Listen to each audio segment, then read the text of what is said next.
No, that is fine. I think, yeah, that should work.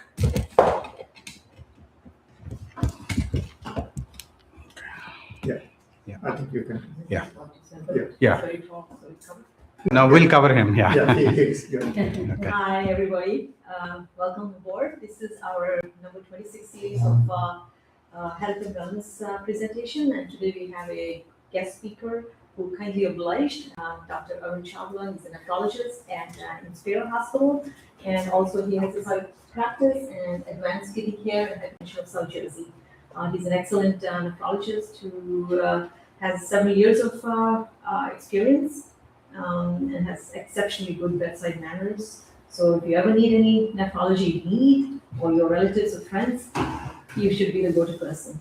Without any delay, I just want to let you know a little bit about the VT Seva. So it's the service wing of the JET, New Jersey.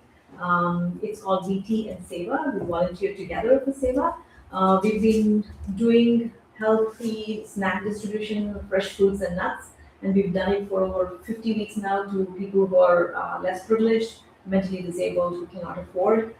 We've been doing that every week. And here the focus is on presentation of health and wellness. It's an outreach program to educate the community on various aspects. Today it happens to be how to protect your kidneys. So there are several other activities and people who are involved. We'll give you some slides, we'll add some slides to the presentation at the end or later. But if you would like to be part of this program in terms of volunteering your hours or in any other manner, you can reach to us. And without any further delay, I take pleasure in introducing Dr. Arun Chawla. Thank you. Thanks a lot. Thank you for the kind introduction, Sarah. Appreciate it. All right, well, namaskar everybody, and good afternoon. My name is Arun Chawla. I'm one of the kidney doctors practicing in South Jersey for now well over a decade. I completed my fellowship from North Shore Long Island Jewish in the year 2012, and since then practiced 3.5 years in Virginia before moving up to Jersey. I live here with my family, my wife and 2 daughters, and we live up in Voorhees area. My scope of practice ranges from areas of Voorhees, Sicklerville to Mulligatawny. So today we're going to talk about guide to protecting your kidneys. So we're going to talk about some basic preventative care, some common risk factors, and things common general public should know about. We're going to cover about a few facts. We're going to assess and talk about the risk factors, talk about some symptoms, and how to stay healthy. So let's jump right into it. First of all, it's a very common, very prevalent kidney disease. 1 in 7 adults in the United States have kidney disease, but 90% of them do not know they have kidney disease. The symptoms are usually not noticeable. They don't know until very late stage. So until you're in advanced stages of kidney disease, there are no symptoms, and that's how it goes so undetected for a very long time. So what do kidneys do, right? How do you even come to it? Before we get to about signs and symptoms, what do kidneys do for our body? So number one, they are the so-called the filters of the blood. So they filter out the excessive water that is not needed for the body. Secondly, they get rid of all the wastes, minerals that are not needed in the body. Third, they make red blood cells. Fourth, they help with bone metabolism, believe it or not. So bone health, to a large extent, is intertwined with kidney disease and the homeostasis of the body. And then, of course, they help maintain the biggest one of all, maintain your blood pressure. So, with that being said, I'll move on if no more questions, but please feel free to stop me at any time if you have to. So, how do you start assessing your risk for kidney disease, right? So, main factors that affect most common causes why people get kidney disease, diabetes and high blood pressure are number 1 and 2. Also associated obesity, family history of kidney disease, family history of kidney stones, personal history of AKI, and then of course, we already covered heart disease and heart failure as well in the family. So, obesity, diabetes, high blood pressure, heart disease, they all go hand in hand. So if there is single, most important thing for general population to work on, that's obesity. And we know how prevalent that is in America. 1 in 3 adult is an obese person here. So if we can cut down obesity, a lot of these diseases will go down. And with that, the risk of end-stage kidney disease. So other risk factors, it's common for age 60 or older, low birth weight, Prolonged use of pain medications. A lot of people don't realize they have arthritis, 60 years and up, and they're using ibuprofen, Advil, Motrin, Aleve, naproxen. But all those so-called non-steroidal anti-inflammatory drugs, if they're used for a long period of time, can take a toll on the kidneys. So, we prefer something like acetaminophen, which is the generic for Tylenol. So that's what you should go with. And if Tylenol doesn't work sparingly, it's okay to use NSAIDs or ibuprofen or naproxen. Some families, they have lupus in the family, autoimmune disorders. They are very commonly associated with kidney disease. They can attack the filters of the kidney, the immune system. Chronic recurrent UTIs, some people deal with that problems. And then, of course, with recurrent kidney stones, that starts to damage the kidney tissue as well. Before I go into the symptoms, let's talk about stages of kidney disease. As we talked briefly on the previous slide, people don't have any symptoms until they actually get to stage 4 kidney disease. So it's important to understand what are the different stages of kidney disease. So stage 1 is typically asymptomatic. Nobody even alerts you if you have stage 1 kidney disease. It's mostly for, I would say, younger population. So if, under the age of 40, if somebody has just an isolated finding of protein in the urine or blood in the urine, but they have what's called normal functioning GFR or glomerular filtration rate, which means the filtering action of the kidney is still preserved, but somebody may have a lesion on the kidney. Some person can have what's called infarct that's created by lack of blood supply. Just like we have myocardial infarction, we have infarcts going to kidney. But every infarct necessarily does not completely take away kidney's ability to filter the blood. So based on where they are in their filtration rate, that's the GFR, glomerular filtration rate. Glomerulus is a cell of the kidney. The filter of the kidney is called glomerulus. So GFR greater than 90 will be stage 1. GFR 60 to 89 will be stage 2. Then stage 3 is divided into 2 different stages, stage 3A and 3B. As the name suggests, 3A is the milder of the two, where you have kidney function still between 45 to 59%, you can say. And stage 3B is where we have 30 to 44. Now, it's not until stage 4 where the symptoms become evident. So less than 30% is where you start to notice some swelling in the ankles, swelling around the eyes, some fatigue. We'll come to that in the next slide. And then stage 5 is less than 15%. After that, there is so-called end-stage kidney disease, or stage 6, which is dialysis dependence. So if no further questions, we'll move on to symptoms of the kidney disease.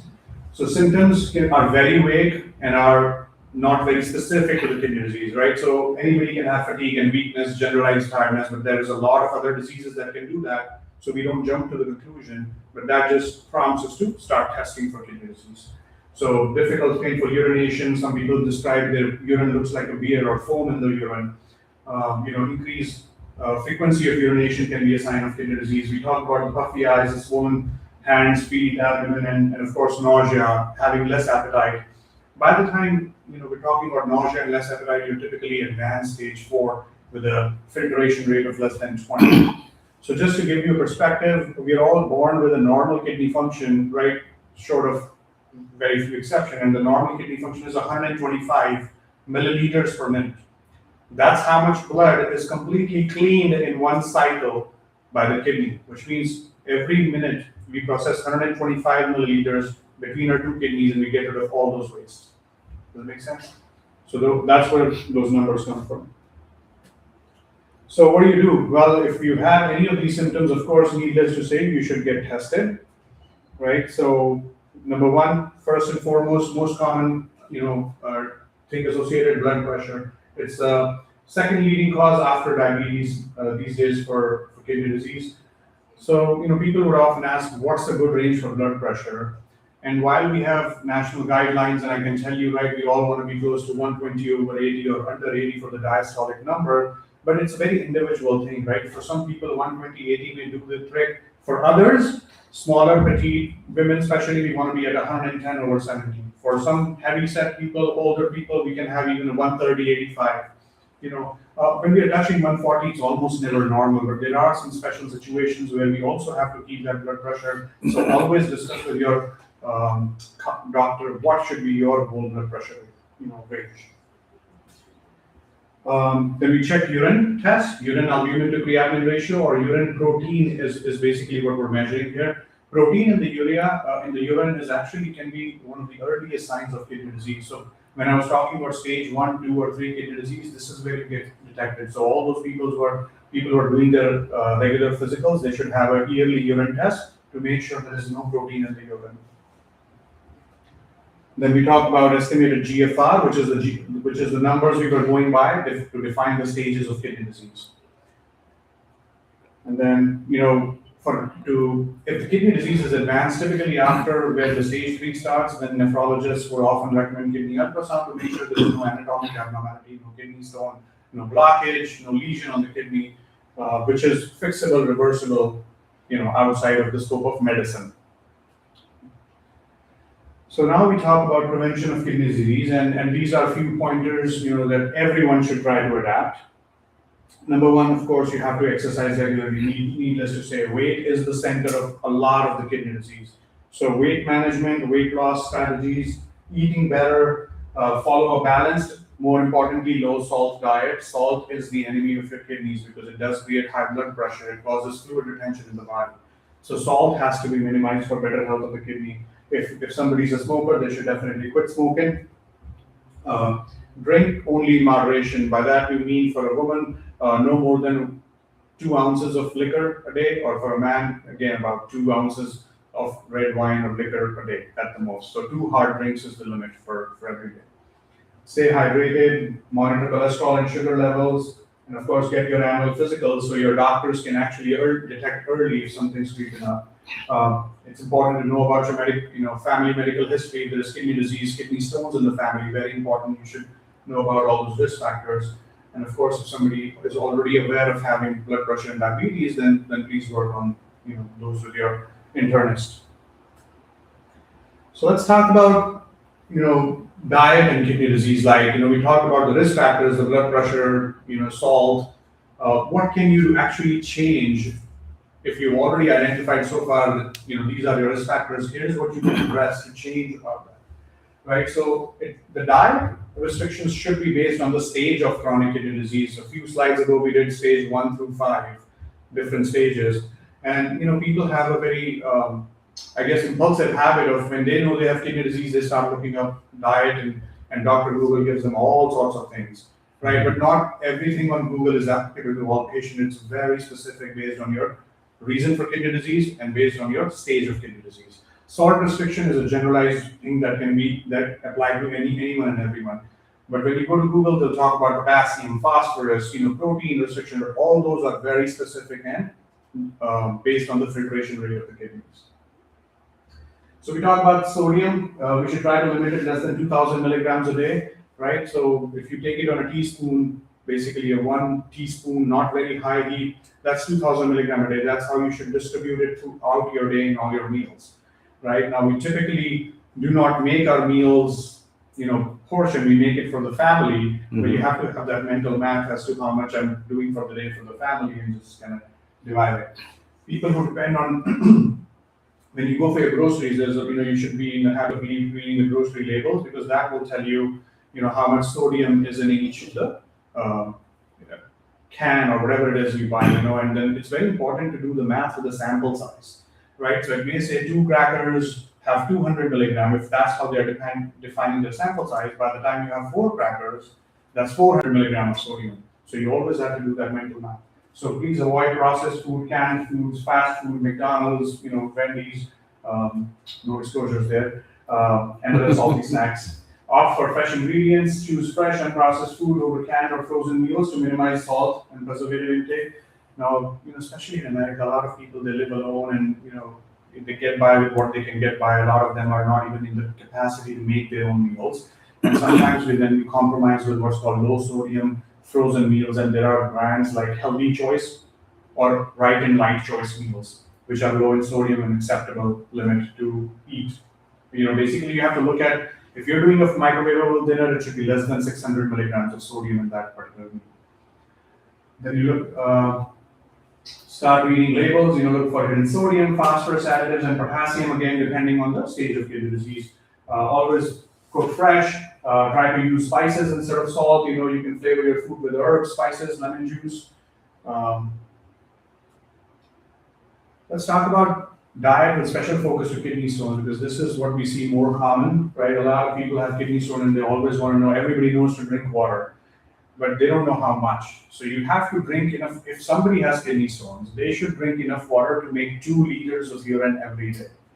Anything short is just allowing the sediment to settle at the bottom of your, so you have to flush it out, or else the sediment will settle. Just like imagine a river flowing downstream and carrying all the rock material and settle, all the dust material. So if you're not drinking enough, there is not enough water, rock will form. Water is the best, right? But it can also depend on citrus liquids like lemonade. That helps because it changes the pH or the acidity of the urine, and then it also contains citrate. So citrate is a chemical that's an active stone inhibitor. It inhibits formation of calcium oxalate stones, which are the most common type of stones that are found in 85% of stones are calcium oxalate stones. High sodium is also a problem here. High sodium diet increases the calcium in the urine, which also increases your stone risk. Aim for less than, again, 2000 milligrams per day if you can. What about calcium? We said 85% of stones are made up of calcium oxalate, and then another 5 to 7% is additionally calcium phosphate, calcium, there are other salts, pyrophosphate, and so on and so forth. So about 92 to 93% are calcium-based stones. So what do you do for your diet with calcium? You don't actively reduce it. You have to have basic natural amount of 1000 to 1200 milligram of calcium. So please don't cut it. Low calcium intake actually increases the kidney stone formation. Why? Because calcium will join hands with oxalates from the food in your stomach, such that oxalates do not get absorbed. There is plenty of calcium in the body already there in our bones. So whenever the oxalates get into our system, into our bloodstream, they will have enough calcium to join hands with. So we try to not restrict calcium such that it can bind to the oxalate in the stomach rather than letting the oxalate get absorbed. Good sources of calcium: dairy, milk, yogurt, plant milks. You can use all of that. We reduce oxalate-rich foods if you have calcium oxalate stones. Oxalate binds calcium, and then we already discussed that. So spinach, beets, nuts, chocolates, tea, rhubarb, all of those are high oxalate-rich foods. Okra, especially with our Indian diets, there's a lot of oxalate there. So you eat oxalate foods with calcium-rich foods, right? So that they don't bind into the kidneys, they bind inside of our stomach and don't get absorbed in the first place. Okay. Does that make sense to everyone? Yeah. What else we can do to reduce risk of kidney stones? We moderate animal proteins. So too much of animal protein increases the kidney stone risk. So we limit red meat, poultry, eggs. You aim for moderate portions, not high protein diets. And moderate is like a gram per kilogram of your body weight. Right? Citrate, very importantly, prevents kidney stones. We discussed that in our, so lemons, limes, lemonades, oranges, they have a lot of citrate to prevent kidney stones. What about plant-based protein? Well, they're often linked to a lower risk of kidney stones, and I'll explain how. So plant-based protein can come from beans, lentils, tofu, nuts, seeds, whole grains like whole wheat, and then they generally lower the urinary calcium levels. They increase citrate, which again is a protective chemical, and then there's less impact on uric acid production. So a lot of people who have uric acid stones, plant-based diets are always preferred. People who have gout, we always tell them to eat plant-based protein. So it keeps the urine more alkaline, less acidic, which also changes the chemistry so the stones don't form. And that's about it for the beginning. And if anybody has any questions, I'm happy to answer. So Okay. I have a question. Yes, please. People have just one kidney for whatever reason, either they're born with just one kidney or they had to lose kidney for whatever reason.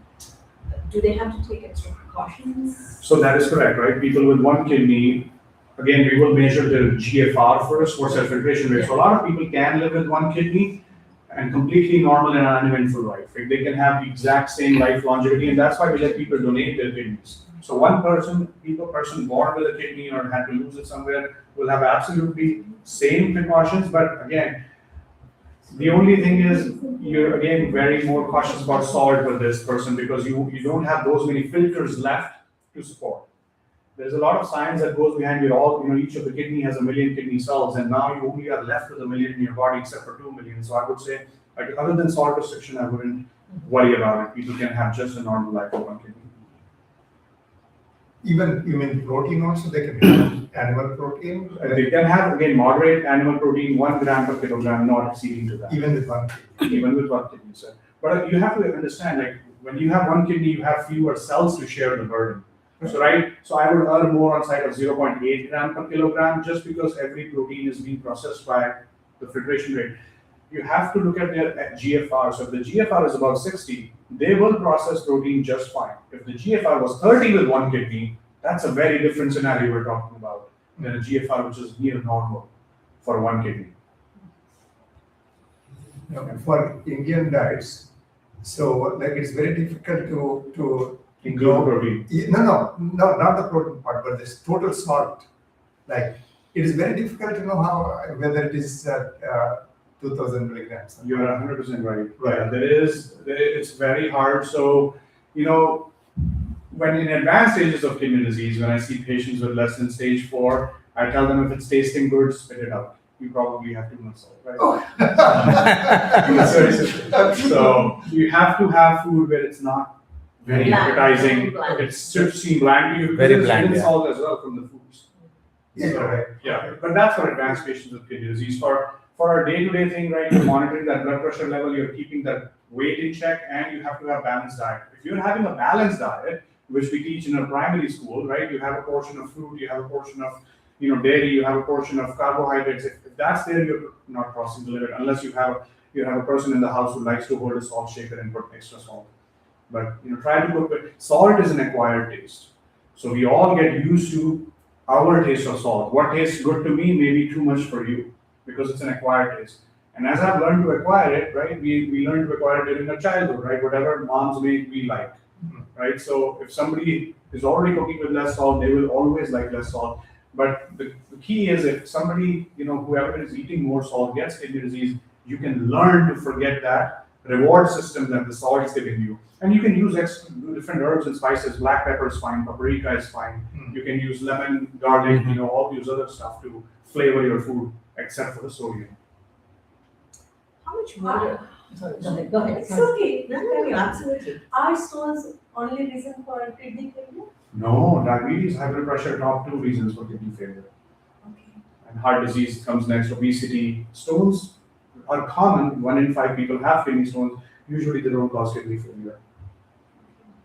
It has become such a health factor, or at least bodybuilders who are like taking excessive amount of protein. Are they at risk down the road of kidney failure? So if they're using anabolic steroids, with the bodybuilding protein, with the testosterone supplements, with the creatine supplements, if they are overdoing it, for sure, like it would. Just protein and creatine? If they are only using, creatine is a supplement that can be used 3 grams per day as a safe limit.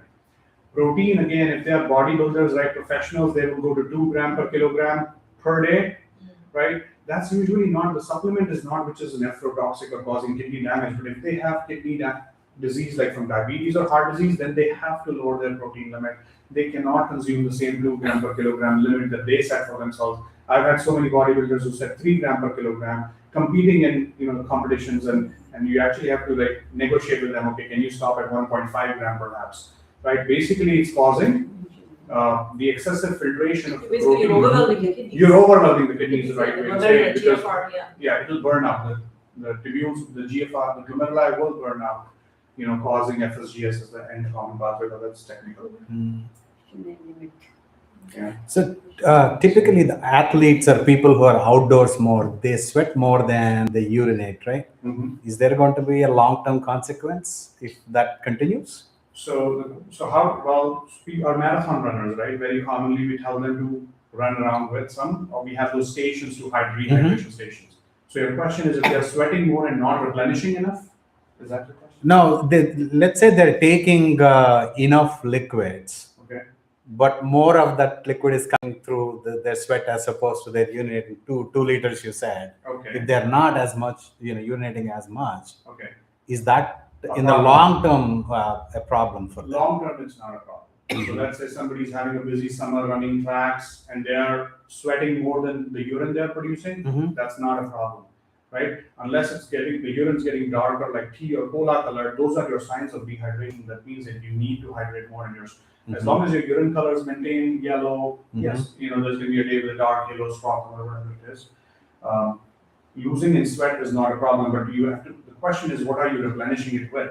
So people think when they're running marathons, they can just do Gatorade because it has a mix of minerals and water, but that's not true. It's still excessive amount of water. If you want to hydrate with something, you have to have something like Ensure shake, milk shake, right? You can have a home prepared smoothie. You have to have all minerals because sweat, you lose water, salt, and chloride.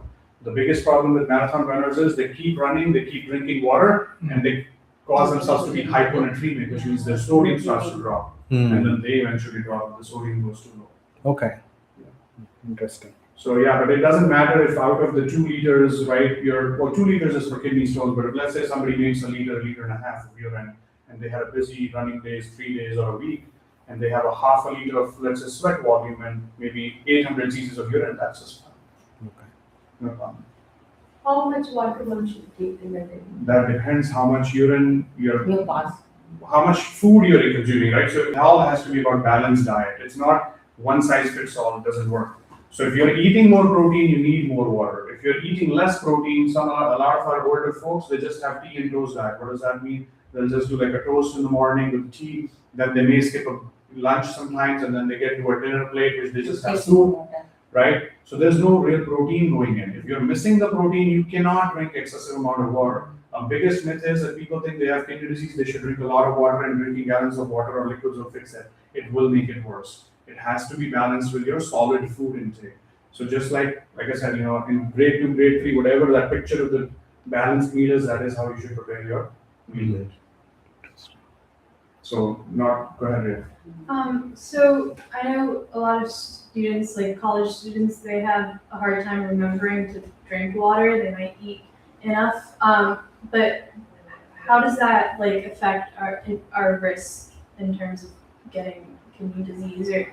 So what you're saying is somebody's eating well enough and just not drinking water. Okay. So kidney looks at nutrition both in terms of food and water. And when I say food, well, let's say solids and liquids or solutes and liquids. And liquid can come from anything, right? If that person's not drinking enough water, he or she's having iced tea, maybe drinking a cola, there is still some liquid going in, or a coffee or a juice or whatever they're drinking. Liquids are going in. There is hidden water content of the food itself as well, depending on what you're eating, right? So short term, there should not be any risk. The kidneys should be able to get their nutrition from food enough. But yes, if that's a long-term habit, sooner or later you're going to fall short in terms of how much liquids are available. People will see that again in the very dark cola-colored urine, and that's your sign that you're falling short on fluids you must consume.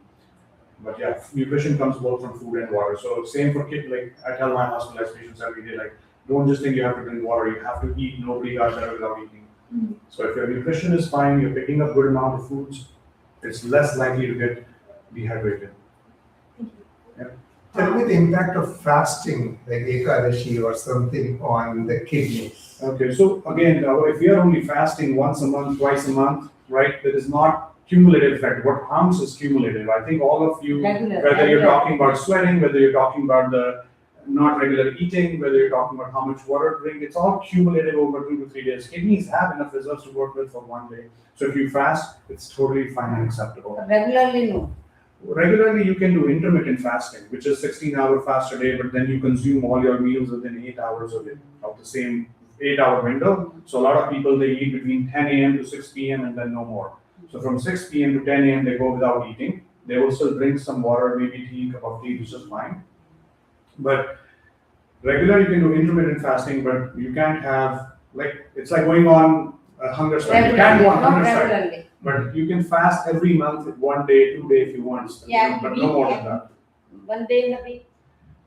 Again, that depends how you compensate with the other days, right? So are you providing for that lost nutrition in your other days or not? So if you eat 3 meals a day and you have 3 missed meals, it's fine. Our body has enough reserve and that should be fine. Totally. 1 day of fasting, I don't think should hurt you at all. 1 day of fasting is okay. 1 day. Doctor, in some cases, they restrict water intake. In That's for heart- low sodium heart problems. We have to restrict water, and water can be a real problem if overdone.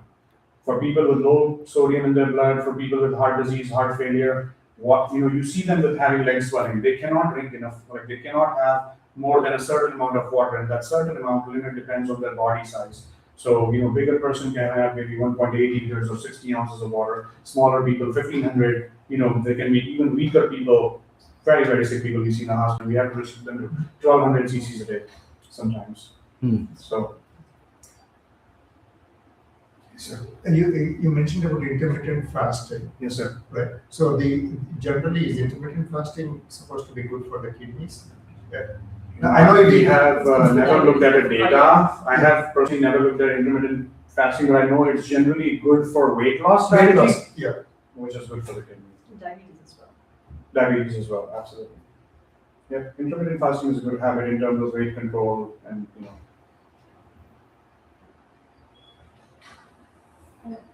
Yes, please. I know you said that bone health is also impacted by kidney health and vice versa. What other major organs or body systems feel the impact of kidney health? So kidneys, of course, they are important to maintain body's chemistry, right? And they are the ones that are filtering your blood, and blood is reaching every single organ you can only imagine. So it's the reason how lungs and kidneys are the reason why life evolved from water to land, right? So they are centerpiece of and again, each organ is important, but the direct communication is between heart and the kidneys. So if kidneys start to fail, the blood pressure starts to rise, then heart failure will develop sooner or later. Or vice versa, if heart starts to fail, kidney failure will develop sooner or later. Similarly, advanced stages of kidney disease, there are some hormonal imbalances in the body that affect bone health. So, but yeah, heart, kidneys are very related. A lot of time, liver failure patients, they develop kidney disease. Kidneys are very sensitive. They receive 25% of body's cardiac output. Sort of every 3.5 liters that your heart's pumping, right, a good over almost a liter is going to the kidney. So any drop in that cardiac output will hurt the kidney. Can I ask another follow-up question? Yes. Sorry. So I know you said there's also hormonal imbalances. So when kids are going through puberty, does that affect the kidneys in any way? The puberty is a normal body physiology. There is no pathology associated with it. So they're fine. But yes, as you know, with each monthly cycle, you're likely to retain more fluid, right? So then you want to watch, there are certain days you want to watch your salt intake. Otherwise you will, or somebody can notice leg swelling, feet swelling, especially in specific days of the summer. Thank you. Yeah. So people who have osteoporosis issue, right? Is there a direct correlation with the kidneys? Because now you have less calcium in the body. So no, not direct any correlation with the kidney itself, but so if you need, for osteoporosis, that's bone weakening from lack of Calcium. lack of calcium is the most obvious, lack Yeah. of vitamin D. Yeah. There is also a hormone called parathyroid hormone. Mm-hmm. The parathyroid hormone is responsible for bone formation and bone destruction in the body. And parathyroid hormone is loosely related with the kidneys. However, having kidney disease and we do know osteoporosis is more found in people with kidney disease, but not because kidney disease is causing it, because it's a similar population, aged population that we treat, but not direct correlation. Okay. Yeah. And calcium, we only watch closely in kidney disease when they have kidney stones. Kidney stones. Otherwise, there is not much. It's all about the sodium. Okay. I mean, there is also a craze about pH balanced waters nowadays, right? It's all of that. Okay. Yeah, hydrogenated water, pH balanced water. You don't need Alkaline waters are quite popular. So alkaline water, has a remote theoretical benefit. So we do, like I was saying, in acidic pH or acidic pH of the urine, more kidney stones can form. So if you know somebody who has kidney stones, if they only want to drink alkaline water, I will not stop them. But that's not what I prescribe for them either, right? Okay. There are so many more dietary changes to make. A lot of times we collect what's called the 24-hour urine for kidney stones for the patients, and we look for what specific risk factors are associated with each of their kidney stone, each of that patient. And I would tell you 9 out of 10 times it's the lack of adequate drinking. So you see the urine volume that's being collected is 1.3 liters, and I immediately tell them you're not drinking enough. If your urine volume is less than 2 liters, less than 1.8 liters, you're really not drinking enough. Again, that applies to people with kidney stones, not to all of them.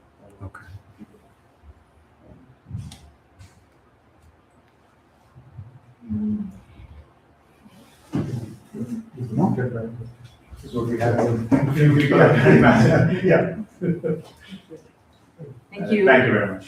Thank you so much, and appreciate your time. And look forward to make that just as a small token from the temple, a token of appreciation for. It's just nothing but. Thank you. And our request after that would be. Yeah, no. It's a small token of appreciation. Pleasure. Your time and the valuable time you gave on advice. I appreciate the opportunity. I wish there were more people to talk with. Yeah, and I I really know. appreciate the Today is, opportunity. yeah. So, yeah, absolutely. I'm always available whenever you need anything like this. Thank you, everyone. Thank you. Thank you.